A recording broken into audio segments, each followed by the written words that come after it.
Good morning everyone, আশা করি সবাই ভালো আছো। আজকে আরও একটা নতুন দিনের শুরু, আর সেই দিনটাই আমি তোমাদের সাথে শেয়ার করতে চলেছি। প্রত্যেক দিনের মতন আজকেও আমি ঘুম থেকে উঠে স্নান করে এখন চা চাপিয়েছি। আর জানো তো, আমি স্নান করে চা খাই, কারণ ঘুম থেকে উঠে আমি চা খাই না, আমার এটা অভ্যেস হয়ে গেছে।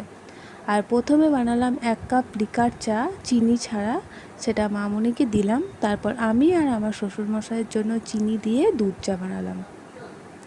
ঘুম থেকে উঠে 1 কাপ দুধ চা না খেলে আমার ঠিক ভালো লাগে না। আমার চাটা বানানো হয়ে গেছে, এখন আমি এটা বাবাকে দিয়ে দেবো, আর তারপরেই আমি খেয়ে নেব। আর জানো তো, আমি সারাদিন কিন্তু চা খাই না, এই সকালে একবারই খাই, আর অল্পখানি নিই, খুব বেশি নিই না। তো এখন বিস্কিট দিয়ে খেয়ে নেব। আর এখন আমার মেয়ে ঘুমাচ্ছে, এই সুযোগে আমি আমার টুকিটাকি কাজগুলো করে নিই, যেমন কাপড় মেলে এসেছি, বাচ্চার কাপড়গুলো। আর দেখো, আমার মেয়ের খাবারটাও বানিয়ে নিয়েছি, কারণ ও উঠে গেলে আর কিছু পারবো না। এবার ওকে খাবারটা ঠান্ডা হতে দিয়ে ওকে ওঠাবো, আর তারপর আগে ওকে খাইয়ে দেবো। আর আজকে ওর জলখাবারে করেছি চিড়ে, কলা, দুধ এইসব দিয়েই একটা খাবার বানিয়েছি। আর দেখো, এই সুযোগে আমি খাবারটা ঠান্ডা হতে দিয়ে এই সজনে ডাঁটার তরকারিটা চাপিয়ে দিলাম, কারণ আমার হাজব্যান্ড আবার অফিস যাবে। তো ভাবলাম আগে একটা রান্না করে নিই, তারপর মেয়েকে খাইয়ে আবার অন্য রান্নাগুলো চাপাবো। তো আজকে সজনে ডাঁটা, আলু, বেগুন দিয়ে একটা তরকারি হবে, তো সেটাই করে নিচ্ছি। আর তোমাদের যদি আমার ভিডিওটি ভালো লেগে থাকে, তাহলে আমার চ্যানেলটা সাবস্ক্রাইব করে দিও, আর আমার পাশে থেকো।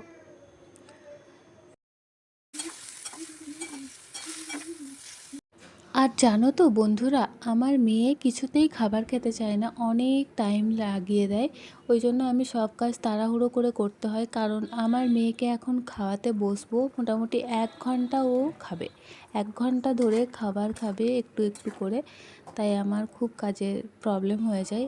এই দেখো, এখন আমার ওই সবজিটা বানিয়ে মেয়েকে খাওয়াতে বসলাম। এখন ও একটুখানি মুখে নেবে আর অনেকক্ষণ ধরে রাখবে। আর দেখো, আমার মেয়েকে খাওয়ানোর পর আবার হলো আজকে লাউ পোস্ত আর মাছ ভাজা হচ্ছে। এই মাছটা প্রত্যেক দিন আমার শাশুড়ি মাই রান্না করে, তো মামুনি রান্না করছি, আর এই সুযোগে আমি আমার মেয়েকে তেল মাখিয়ে দিলাম।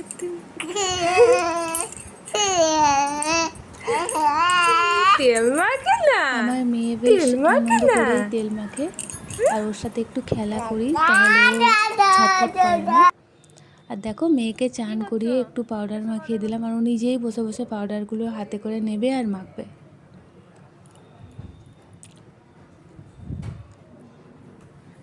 তো আমার মেয়েকে স্নান করিয়ে দেওয়ার পর আমি প্রত্যেক দিন ওকে বই নিয়ে একটু পড়তে বসাই বলতে ওই সিংহ মামা, বাঘ মামা, এগুলো চেনাই ওকে, ফল, পশু পাখি, তো ওগুলোই ও এখন দেখছে।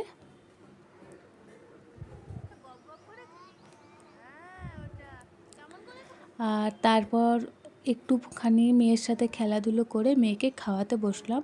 আর ওকে দুপুরে আজকে মাছ, ভাত আর সবজি দিয়ে ডাল দিয়েছি, তো সব একসাথেই মেখে দিয়েছি। আর মাছটা বেছে অন্য একটা বাটিতে রাখি, কারণ ও মাছটা নিয়ে নিয়ে খায়। যদিও আমার মেয়ে মাছ খেতে খুব একটা ভালোবাসে না, ও ডিম খেতে ভালোবাসে। আর দেখো, আমার মেয়ে নিজে নিজে খাওয়া একটু করে শিখছে, আর আমিও ওকে এভাবে দিই, ও একটু করে নিজে নিজে যাতে খেতে শিখে। আর তারপর দুপুরবেলা 1 ঘন্টা পর ওকে আমি একটু ফল দিই।